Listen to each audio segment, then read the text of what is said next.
श्रोतेहो नमस्ते. आपल्या सर्वांना शुभ दिवस. श्रोतेहो, जीवन म्हणजे केवळ श्वासांचं गणित नसतं, तर ती एक भावनांची गाठ असते, आशेची वाट आणि मनाच्या उंबरठ्यावर रोज उगवणाऱ्या नवीन सकाळची सुरुवात असते. जगण्याच्या धावपळीत कधी थांबून स्वतःला कवेत घ्यावं लागत असतं. एक कप चहा, एक निरागस हास्य आणि एखादी जुनी आठवण, हेच तर असतं खरं आनंदाचं रूप. श्रोतेहो, जीवनाच्या प्रवासात संकट येतात, वादळं उसळतात, पण त्या प्रत्येक वाऱ्याला सामोरं जात मनातली दिवटी जर विजू दिली नाही ना, तर अंधारात सुद्धा वाट सापडत जात असते. श्रोतेहो, सकारात्मकतेचं बीज हे माणसाच्या मनात असतं. ते पेरलं की काळजाचं खुराडं हळूहळू एक सुंदर आनंद मंदिर होत जातं. आशा, श्रद्धा, प्रेम, सहानुभूती या मूल्यांनी सजलेलं जीवन, हेच तर असतं एक सुंदर साज. म्हणून श्रोतेहो, जगायला शिका. प्रत्येक क्षण हा सन्मानानं जपा, कारण साधं पण खरं जीवन हाच असतो सर्वोत्तम उत्सव. बघा, पटतंय का? नक्की विचार करूया. चला, आजही आपल्यासाठी सुंदर विचारांची ही शिदोरी, ही मालिका अशीच पुढे घेऊन आलोय. चला, करूया सुरुवात सुंदर विचारांना, सुंदर सुविचारांना.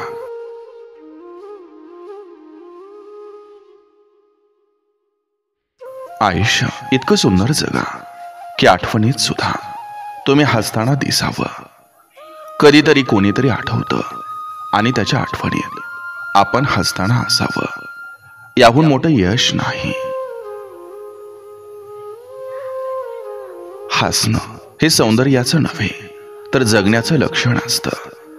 संकटामधून हसून बाहेर पडणारा माणूस हाच खरा सुंदर माणूस असतो.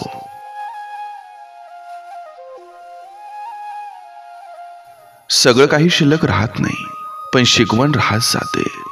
माणसं येतात जातात, पण त्याने दिलेली शिकवण आपण आपल्या जपून ठेवतो. स्वतःचं दुःख बोलणं सोपं असतं, पण दुसऱ्याचं ऐकणं हे औदार्य आहे. दुसऱ्याचं मन ऐकण्याची ताकद फार थोड्यांकडे असते. हीच खरी माणुसकी आहे. माणूस मोठा नसतो, त्याच्या सवयी मोठ्या असतात. नम्रता, वेळेचं भान, दुसऱ्याचं ऐकणं, या गोष्टी माणसाला मोठं करतात.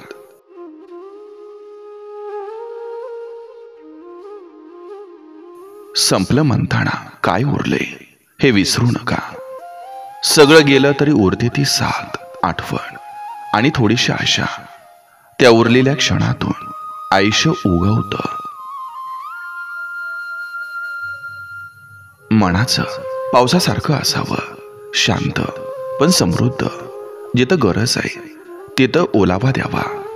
कुणाच्या जीवनात तुमच्यामुळं नवा ऋतू यायला हवा. शब्दांनी उपचार होतात जर ते हळवार असतील. कठोर बोलून माणूस कधीही जिंकत नाही, पण एखादा सौम्य शब्द कायमचं हृदय जिंकतो. जाणं म्हणजे नातं तुटणं नाही, ते आठवणीत परावर्तित होऊ नये. नातं संपतं असं नाही, ते फक्त रूप बदलतं. असं काहीतरी होतं की ते आपल्यात असून नसतं.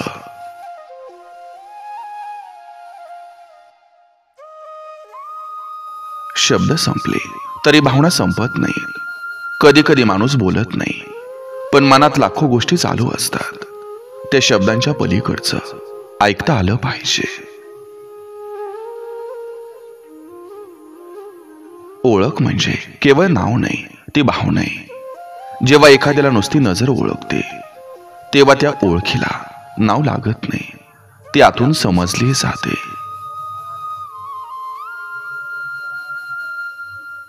नातं हे बोलण्यात नसतं, ते उपस्थितीत असतं. कधी कधी केवळ कुणीतरी जवळ आहे हे पुरेसं असतं. शब्द हवेत नाहीत, नातं आहे हे समजलं की समाधान मिळतं.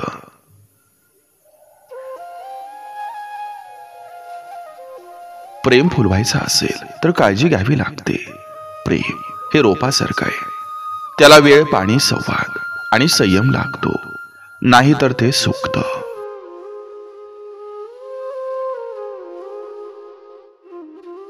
खरं मोठेपण दुसऱ्यांना खाली न करता वर नेण्यात असतं. एखाद्याला उभं राहायला मदत करणं हेच आपल्या आयुष्याचं मोठेपण ठरतं. त्यातच खरी माणुसकी असते. स्वतःवर प्रेम करणं हे आयुष्याच्या सगळ्यात सुंदर सवयीपैकी एक आहे. जेव्हा तुम्ही स्वतःला समजून घेता, क्षमा करता, तेव्हा जगणं आपसुकच सुंदर होतं. सुख मोठ्या गोष्टीत नाही, ते रोजच्या चहात असतं. कुणीतरी आज सुद्धा तू आठवला असं म्हणणं हेच खरं सुख आहे.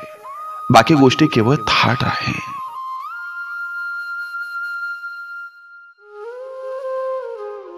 सगळे आपले होत नाहीत, पण काही आठवणीतले होतात. काही नाती आपण गमावतो, पण ती नाती काळजाच्या पानावर कायम लिहून ठेवली जातात.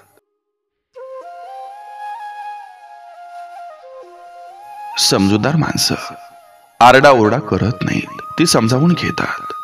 मोठेपण शब्दात नाही, समोरच्याच्या चुकांनाही हळुवारपणे समजून घेण्यात आहे. हरवणं म्हणजे सुटका नाही, ती संधी आहे. जेव्हा आयुष्यात सगळं संपल्यासारखं वाटतं, तेव्हाच नव्यानं सुरुवात होते. कारण शून्यातूनच विश्व निर्माण होतं. हसण्यामागेही वेदना असतात. सतत हसणारा माणूस दुखावलेला असू शकतो, आणि म्हणून प्रत्येक हसऱ्या चेहऱ्याला हलक्या हातानं सामोरे जा. नातं नावाचं नसावं, मनाचं असावं. नात्याच्या ओळखीपेक्षा समोरच्याचं अश्रू ओळखणं हे जास्त महत्वाचं असतं. त्याला शब्दांची गरज नसते. आठवणी म्हणजे मनातलं थांबलेलं काळातलं संगीत. जेव्हा सगळं शांत असतं, तेव्हा त्या आठवणींनी मनात एक हलकसं गाणं सुरू होतं, आणि आपण पुन्हा त्या दिवसात जातो. काही माणसं येतात शिकवण देऊन, काही जण आपल्याला दुरावा, सहनशक्ती, संयम हे शिकवून जातात. नात्यांचं शिक्षण जगण्याची शाळा असते. प्रेम जपण्याचं कौशल्य फार थोड्यांकडे असतं. प्रेम करणं सोपं आहे, ते टिकवणं कठीण आहे.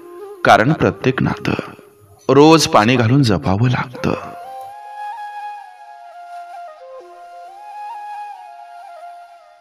शब्द सौम्य असावं, कारण मन नाजूक असतात. एक वाईट शब्द मनाला इतका दुखावतो की त्याच्या चेहऱ्यातून विश्वासाचा सूर्य उगवत नाही. म्हणून शब्द टाकताना मनाचा विचार करावा. खरं प्रेम शब्दांपेक्षा कृतीत दिसतं. कितीदा प्रेम करतो म्हटलं यापेक्षा एखाद्या वेळी भूक लागली असेल ना असं विचारणं हीच प्रेमाची खरी भाषा असते. शांततेचा अर्थ समजणं हे मोठेपणाचं लक्षण आहे. आरडाओरड करणं सहज शक्य असतं, पण शांत राहणं हे खूप मोठं काम असतं. ते संयम आणि समजूत सांगतं. गोड बोलणं म्हणजे सौजन्य, स्वार्थ नव्हे. गोडवा हा भाषेत नसतो, तो मनात असतो. गोड बोलणं हे सौंदर्य असतं, ते नाटक नाही. तुमचं हास्य जर कोणासाठी प्रेरणा असेल तर ते अमूल्य आहे. जगाच्या दगदगीत जर एखाद्याला थांबून हास्य मिळालं आणि ते हास्य तुमच्यामुळं असेल तर ते आयुष्याचं दान आहे.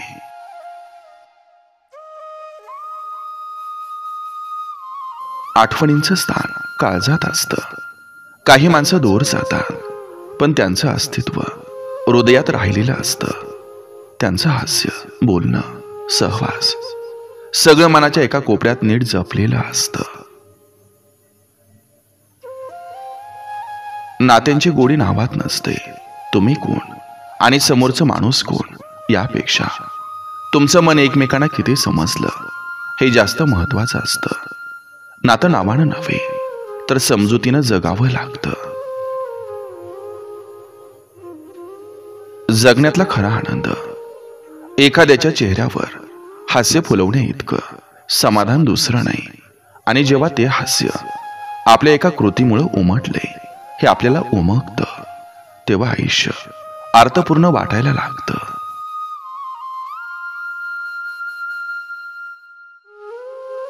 कधी कधी न बोलता ऐकणं फार मोठं असतं.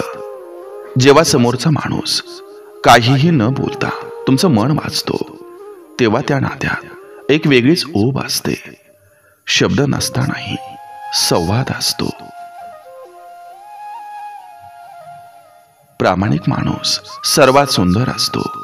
जगमगाट, नाव, ओळखी या सगळ्या पलीकडे जेव्हा एखादा माणूस मनानं निखळ असतो, तेव्हा त्याचं अस्तित्व आपोआप प्रकाशमान होतं. प्रेम म्हणजे स्वतःवर प्रेम करणं शिकवणारा अनुभव. जे प्रेम आपल्याला कमीपणा नाही तर आत्मभान शिकवतं, तेच खरं. कारण ते तुमचं अस्तित्व फुलवतं, कमी करत नाही.